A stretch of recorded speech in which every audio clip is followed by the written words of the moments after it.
Hey, deserving listeners, it's time to continue our journey with Darcey and Stacey. Let's get to the show. It's no problem for me. But one day, I get the job and pay for her, take care of her, to make her Stacey happy. Before I meet Stacey, I don't have a relationship long, I understand. How long was the last one? 1 month. All right, so that's interesting. We don't know much about Florian at all, and we just heard, I didn't show that clip, but they've been dating for a number of years, 4 or 5 years. They've seen each other 8 times in person. Stacey has always gone to him in Europe, and he says that before her, he had longest relationship was 1 month.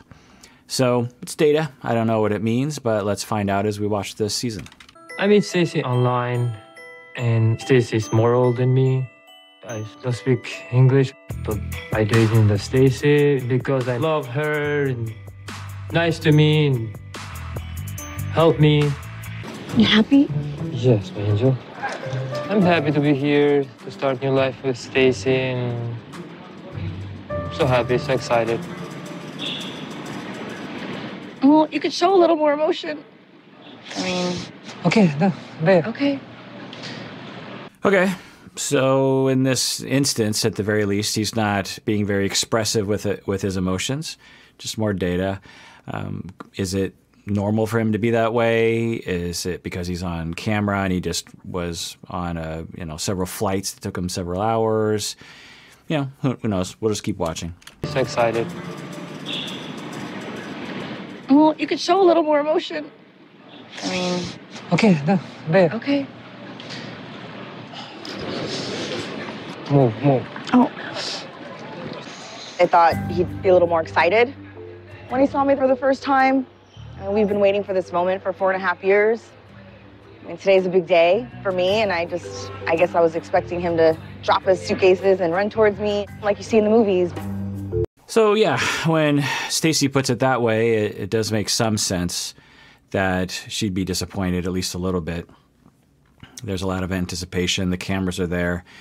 You would want him to exhibit more outward, expressions of affection.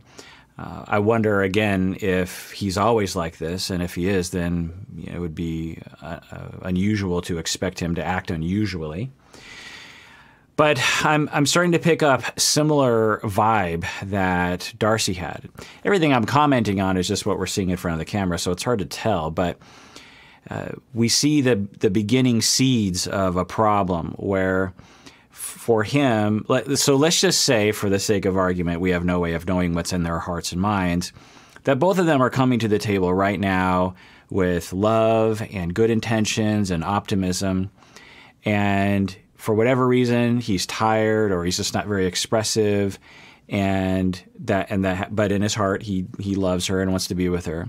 And for Stacey, she loves him, wants to be with him, and she is just a little bit more expecting, she expects a little bit more romance, this kind of thing, a little bit more communication about, how he's doing, a little bit more reassurance probably that he still loves her and that he is happy that he arrived.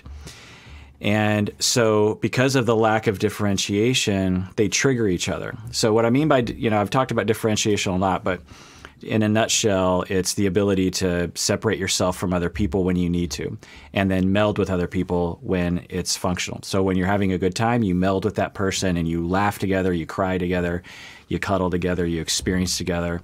And then something's going on in the relationship, it's a little tense, and you're able to be like, okay, well, those are your feelings, here are my feelings. We're both allowed to have our feelings, and I'm not going to let your feelings infect me, so to speak, and you don't have to be infected by my feelings. So in this moment, it called for a little bit more differentiation for Stacey to look at him and say, like, well, he's tired, or he's just not very expressive, or whatever. I'm sure things will work out. We've been together for 4 or 5 years, and I can bank on that and trust that he loves me, or trust that we'll find out if he loves me. But in this moment, I don't have to worry too much about it. And you hear a little bit of that desperation that Darcey would do with her partner sometimes of please reassure me that I'm safe.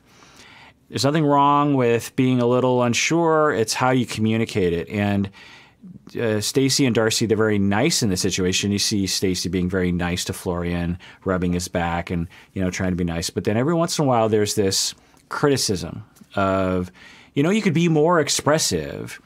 And that might hurt Florian's feelings, and then that causes him to maybe take a back seat because of his lack of differentiation.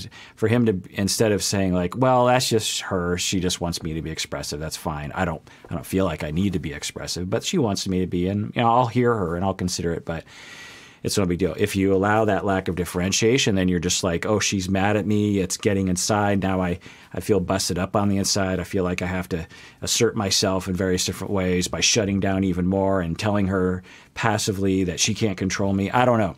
But there's just little seeds of that. Now, maybe as we watch this show and we watch the season, this is not indicative of their relationship at all. But those are some red flags that I'm seeing. I don't know much about Stacey and her personality, but stands to reason that her and Darcey would have at least similar schemas and defenses. So anyway, let's keep watching. I hope he's happy. Right. So you see that desperation there. Again, there's nothing wrong with wanting your fiancé to be happy. Of course, you want your fiancé to be happy. But the inability to say, well, I'm sure he is happy. And if he's in a bad mood, you know what? He's in a bad mood. And that's not my responsibility and not an indication of my worth as a human being. So that's differentiation, is the ability to, when you're kind of in doubt of a relationship, you're able to be like, well, if things go bad here, I know I have myself and I know that I'm a good person and I'm pretty sure things are going to work out. That's the wisdom that the common wisdoms you'll hear is like, well, you have to love yourself first. There's a lot of truth to that. But what is loving yourself? Well, to put it in the clinical language and differentiation language, it's the ability to say, I'm okay on my own. I want to be with other people and I want to depend on other people and I want to have relationships where we mutually depend, but I don't desperately need those relationships to work out all the time. When there's tension, I can say to myself, at least in this moment, I'm okay, they're okay. I'm still affected and I'm not enthusiastic about the fact that Florian is in a bad mood, but I'm okay on my own. And how do we get there? Well, when we're raised well enough, when we're told that we're good enough, when we're told we're worth it.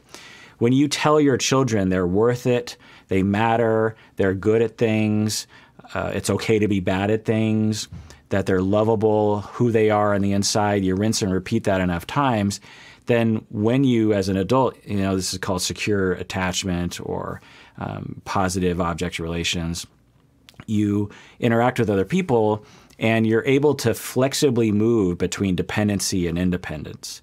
So you're able to say like, ooh, dependency, this sounds great. I'm going to meld with this person right now. Ooh, things are getting a little bad. I'm going to rely on myself. You have that flexibility to move. And when you're not treated very well growing up, there are two different positions that people will rely on. They'll either lean in too much to other people, they're too other focused for their own self-esteem, or they have too many walls to other people. This is avoidant attachment, preoccupied attachment. So we're seeing some red flags there. Maybe this won't amount to anything, but we'll watch. Hold on. My feet hurt. Come here. Oh, baby. Oh, baby. Oh. See your shoes. Pull harder. Ah, that feels good. I wanted to look cute for you and sexy for you. Oh, baby. Look at your little feet. My little feet.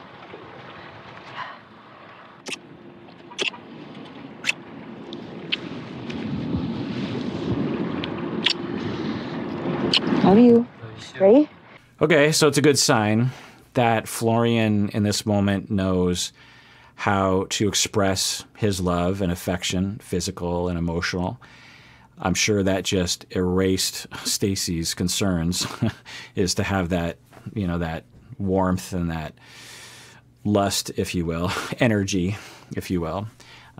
So if you're ever not knowing what to do in a relationship, romantic relationship, and you're like, oh, maybe I'm putting up too many walls. Physical affection often will just erase whatever tension was going on up until that moment.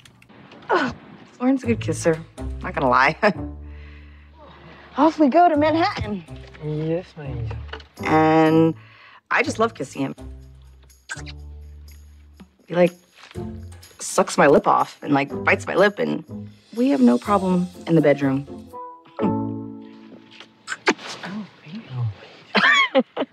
So, you know, it's nice to see people expressing love. I don't know if I need to see that much suckage on today. Sex positivity all the way. And, you know, I guess I'm watching this show now, so. The visa got approved, so. I've known the twins since we were about 5. They're 2 very different kids, and they're 2 very different adults. So I have a different relationship with each twin, but I'm also this neutral party. Have fun shopping. Yes, have a good time. All right. Buy lots of things. Stacey's a lot more grounded in her relationship, and Darcey just loves love. And if love doesn't love her back, she still loves love. Okay, interesting. More data for their friend who has been with Darcey and Stacey since they were young children. Raina says that for Darcey, less stable relationships, and for Stacey, more stable relationships. Interesting. I'm glad you're here. Babe, come on. I got us this nice hotel, It's nice place. and we're in New York City together. Go on.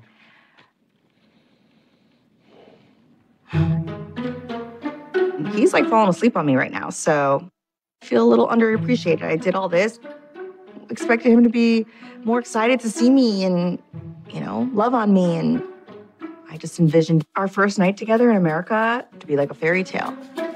Yeah, so there's another element that we saw with Darcey as well, which is this idealization of relationships, a fairy tale narrative of hope. And there's nothing wrong with wanting a fairy tale. There's nothing wrong with wanting things to go well. There is something rigid and potentially self-defeating about having a certain vision in your mind, and if it doesn't live up to that vision, somehow it indicates something terrible. Every indication, it looks like Florian is into her. Now there's those pictures that Darcey found of Florian with another woman, so we don't know what that means. Florian said it was no big deal, and Stacey seems to believe it, so we'll have to take their word for it for now. But there's no reason to believe, aside from that Florian is not into the relationship.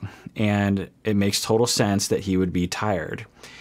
And let's reverse the gender here for a second. Let's say that it was a man who paid for a hotel, and a woman's just spent, you know, several hours on a number of plane rides. And the man said, "Hey, I paid for this hotel. I expected that we were going to have sex." We see the problem with that, right? Well, there's a problem with this too. Whether Florian feels that sort of pressure, we'd have to ask him. But at the very least, it's understandable that he's tired and not in the mood. It's okay to not be in the mood.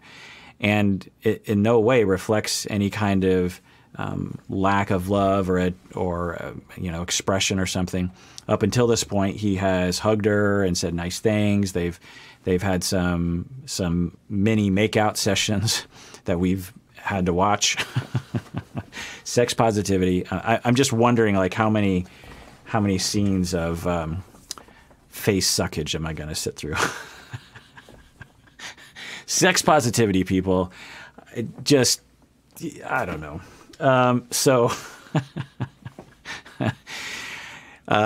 Anyway, so we're seeing that dynamic now where for Stacey, instead of having that differentiation of saying like, well, I'm sure he loves me and I'm sure he's just tired and I'll just let him sleep. We'll kick it tomorrow. We'll have all sorts of lovey times tomorrow morning. He's also jet lagged, which is another major issue for people. So it's that she is falling into despair, it looks like. She seems very hurt by this. She's starting to get angry and critical, which will likely hurt Florian and cause him to move away. And then we have the self-fulfilling prophecy that we saw with Darcey sometimes. Not so much with Jesse, because her relationship with Jesse was particularly quote-unquote toxic. Her relationship with Tom, though, had elements where it looked like Darcey actually participated in at least part of the dynamic that eventually was created. So, are we seeing that here too? Where now, one of the things that Tom said about Darcey that I really keyed in on was Tom said that he felt like Darcey didn't really care about him. If I remember right, in the cafe, he said something like, Darcey, when we were together, you never really were interested in me. You never asked me questions. You never listened to me, really. You were more interested in this fantasy version of me rather than the real me, and that hurt my feelings. And I found this other woman, she actually interacts with me. She wants to know who I am. And I wonder if Stacey is also like this, where the relationship is more of a status thing or some kind of appearance thing rather than actually wanting to interact with someone else. Now, why would someone be that way? Well, it's not because they're necessarily status-oriented, which I'm guessing some people might accuse them of. It's more of a barrier. It's more of a fear of being rejected that you keep your distance from people. And that if you create this idealized version, then it will give you the impression that everything is perfect because you really need things to be perfect. Rather than saying, look, let's see if we connect human to human, because when we bond, then that creates a good feeling in me, a good feeling in him, and we're likely to last. And so I wonder if we'll see more about that. I'm guessing we will, because what's interesting about this show compared to 90 Day Fiancé is they're able to let things breathe a lot more in terms of Darcey and Stacey. With 90 Day Fiancé, it would be real quick clips. And we're also learning more about their childhood, so I wonder if I'm going to have a lot. I already have a lot of things to say, as you can tell. So let's keep watching. I haven't told Darcey I met Tom, even though I went with good intentions. I've been holding this in, and I just don't want to keep this from Darcey anymore. I don't want anything to come between our twin bond. So I have to tell her. I actually regret going, but I just want what's best for Darcey. And when I tell her I met Tom, I hope she realizes that. I don't know why she didn't just ask Darcey if she could meet with Tom to begin with. I mean, the reason why Stacey reportedly went to meet with Tom is to protect her sister. So why wouldn't you tell your sister, I'm going to meet with Tom because I want to protect you? But now she's in a situation where Darcey could be really hurt and feel very betrayed. So it just seems like, why did you do that? You know, I wonder if we'll find out. Wow. It's your phone. You like it? Yes, my angel. I like so much. I'm happy. Open it. A new number. And the new number? Yeah. American number? Oh, I'm so excited. Thank you. You've always wanted one. Yes, baby. Yeah. But only under one condition. I have to put my thumbprint on it.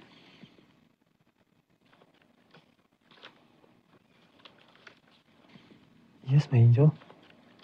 Do you have no problem with that? There's no problem, Okay. angel, for me. Interesting. I don't know how well that's going to go over between the two of them. A little unconventional for a spouse to say, here, I'm giving you a phone, and I'm going to have access to everything on your phone. Now, there are relationships where that just happens naturally. My wife has full access to everything in my phone, and I have access to everything in my wife's phone. I don't think we rummage through each other's phones, but we hand each other, like, I'll hand my phone to my wife to do something with my phone, and she walks away with it. I don't see it for a while, and I guess vice versa, that happens. So it's not unusual for people to share in that way. I don't have the ability to break into my wife's phone and vice versa, but anyway, so there's nothing strange about sharing devices so that you can, people who are married a long time, a lot of times that'll happen anyway. It's also okay to have your own privacy. the part about this that is worrisome is she didn't ask. She didn't say, hey, so I'm feeling a little insecure. Is it okay if I have access to your phone? Let's talk about how we can build trust between the two of us. My reasons for lack of trust are my past and a couple things that you've done. So is it okay? Because if Florian is hurt in this moment, if he feels controlled in this moment, which we don't know, he's indicating he's fine with it. But what if he feels like he has to be this way in order to make this relationship work? Might he internally resent that, and might that push him away? This is part of that thing that I was talking about where your worries about distance can actually, and then your defenses against that worry can sometimes cause people to move away from you. What we want are two people to enter into a relationship willingly and both want to build trust in the other person. They both offer it up. They both say, hey, honey, I want you to look through my phone because I want you to trust me, rather than, hey, I'm going to look through your phone because I can't trust you. You see the difference there? So I don't know. They seem to be working out pretty well together, so maybe this will all work out in the end. And the risks that were not a problem, so I guess we'll find out. Are you sure? Sure, 100% may medyo. No, it's your phone, but I just want to make sure that, there's no more pictures or anything like that. A few months ago, there was pictures of him and another woman on social media. He was like, nothing happened, she's just a friend, and we talked about it, and I don't like having to bring up the pictures. I want to believe him, and I want to believe that our love is real and true and everlasting. So those pictures are concerning, particularly since they've only seen each other in person 8 times over the past 4 or 5 years. So there's a lot of unknowns about what both of them have been doing when they're not with each other. But his explanation was she's a friend, and I could see that. You can be friends with people, and maybe you're a little tipsy at the end of a night, and you take a bunch of pictures with various friends, and then this woman, for whatever reason, just felt it necessary to post those. And maybe it's all completely innocent. Totally possible. It's also possible it's not innocent, and that Florian has a secret life. It's impossible to know at this point. So Stacey has reasons. And by the way, I'm going to mess up everyone's name. I usually mess up people's names on this show, on these reaction videos anyway. My wife, Stacey, said that I actually called Darcey Jessie once, which doesn't make any sense. I acquired this from my family. My mom rattled through, one time when she was trying to get my attention, she rattled through my 3 siblings' names, one of which is my sister. So she, brother, sister name, other brother. Then she called me my dog's name. This is when I was a kid. She's like, sibling, sibling, sibling, dog, then my name. She forgot my name, mixed up with all the other kids and the dog. So I come from, a genetic line of terrible name rememberers. So I apologize in advance for that. But anyway, so for Stacey, her solution to this is, for the worries and the pictures, is I'm going to control your life. I'm going to have full access without asking for your permission, everything on your phone. And this essentially introduces this paradigm of, in order for me to have a good relationship that I can trust, I have to control you. I have to invade your space. You can't, you're not going to be voluntarily nice to me. You're not going to be voluntarily not cheating on me. So I have to create these walls around you, these fences to keep you confined. Otherwise, you're definitely going to cheat. That is I don't know if that's how Stacey thinks, but this behavior certainly kind of points in that direction, which again is hurtful to people like Florian, of just like, I'm being fenced in, like you don't trust me, and I'm being controlled. I can't just live my life normally.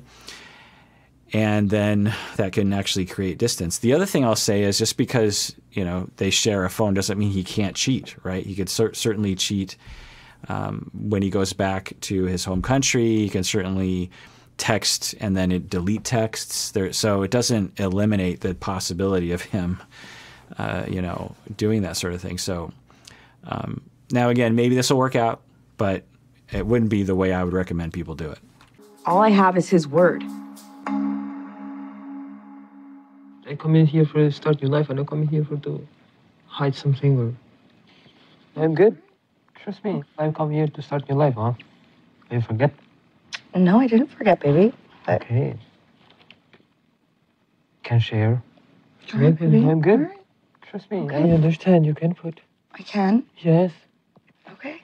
Then don't get mad when I want to check it.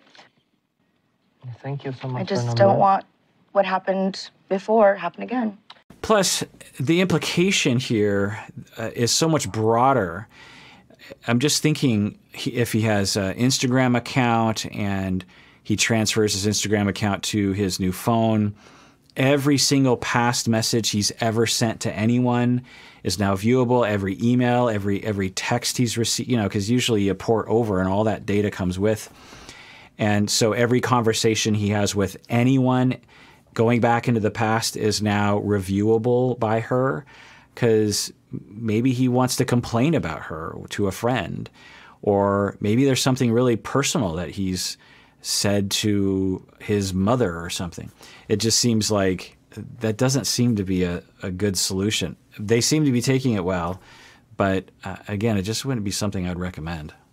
Trick you into taking pictures and post them online like you guys were together. I like to talk more these kind of stupid things. Well, now that we're face to face, I feel like we need to talk about it. How many times repeat you come in out there, fix this situation, talk face to face. What is coming here? I'm not coming here to doing this kind of stupid things again. Trust me. I know, because this is the last chance. I understand.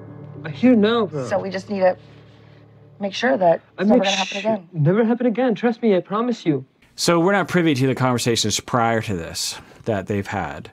So I'm a bit in the dark as to the build-up to this conversation. If they've talked about it 100 times and it went well, and now all of a sudden it's coming up again, it's surprising, Florian. I suspect that they haven't talked about it very much, and that it hasn't necessarily gone as well as it should have gone, because Stacey still seems quite worried. I've talked about this before in reaction videos. There's a way to recover from infidelity, and this is kind of like an infidelity. Even if he didn't actually cheat, and even if she was just a friend, it's still a sort of a cheating, because Stacey probably hoped that her fiance would not take pictures so close with another woman. Just the sheer fact that even if it was just a friend, it is kind of a breach of trust, right? So even if nothing did happen, it's still kind of cheating, you know, of a sort. And so when you cheat or you hurt, then you apologize. And you also recognize that your partner is going to have waves of hurt that you have to be ready for, and that's normal. And if you're the hurt partner, then you want to communicate it in that way if you can. Because sometimes the hurt is so large that you can't. But a good way that Stacey could have opened this conversation is like, look, Florian, I know we've talked about this before, but when I saw those pictures, it really hurt me. And I'm still not sure if I really trust your story, because I've been hurt in the past. People have lied to me before. I don't have any huge reason to believe you're lying to me now, but you know, it does look a little suspicious. I believe you. I'm choosing to believe you, but I'm still a little worried. And so can we talk about that? Like, tell me more details about what happened. I'd rather hear you tell me the full story and say maybe you did get together with that night and now you know that you don't want to be together with other people. I don't know. But there just seem to be some incongruities here. You know, there are ways of approaching a conversation like that that actually will head you down the road of recovery. And maybe that's 6 months of therapy. Couples come to me with these kinds of events that are major incursions on their attachment and their relationship. And it can take months to sift through, even if it was just pictures with a friend. because sometimes it reveals other cracks in the foundation. And there's nothing wrong with that. People emerge after infidelity much stronger. The internet likes to think of it as like, well, if something bad happened, you got to break up with that person. And certainly if that's how you want to do things. But a lot of relationships would end prematurely, in my opinion, if everyone just by policy always broke up with someone at the first sign or the first event that happened. A lot of very successful, satisfactory, long-term relationships have moments of infidelity, sometimes really quite severe moments. So I'm not saying people should do one or the other, but people should understand that it's an option that a lot of wise, differentiated people have chosen to go down that road of recovery. So I don't know. Maybe this is helpful. I like that Florian is being mostly okay with this. He's being mostly calm. Stacey is being mostly calm. I would imagine Darcey would have been more reactive in a situation like this. We would have seen Jesse more reactive in a situation like this. So there's a lot of strengths that I'm seeing, but I'm a little concerned. We'll see how this plays out as time moves on.